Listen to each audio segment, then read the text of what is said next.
Hi, my name's Alexis Quinn, and I want to talk about something that's so fundamental to being human. Something I think a lot about for both myself and my two neurodivergent children. And that's friendship, it's relationships, it's about connection. And it's the feeling of having your people who you feel safe with. For so long, there's been a myth that autistic people are less interested in social connection, that we prefer to be alone. But the truth, and what my life has shown me, is that the desire for friendship, that deep, meaningful bond, is just as vital for us as it is for anybody else. The need for connection is a fundamental human need, after all, and for us it may be about having that connection on our own terms in a way that feels safe for us. So, if we want friends, if we want to have relationships, why can it be so hard? The research and our lived experience gives us some really clear answers.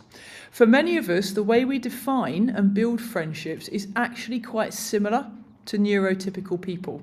We gravitate towards people who are physically near us and people who are similar to us, who like the things that we like. Shared interests are a huge gateway for us. They provide a comfortable starting point for conversation, but also that bridge for that connection.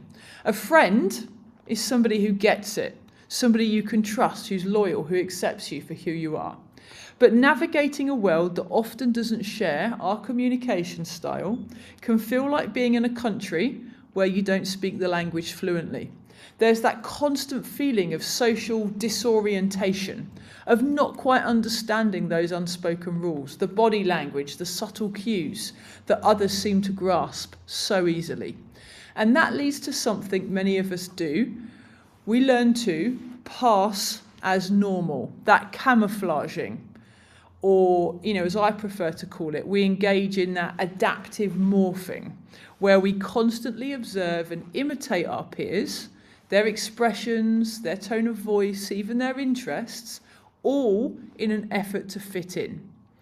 But that effort, it comes at a cost. It is, quite frankly, exhausting.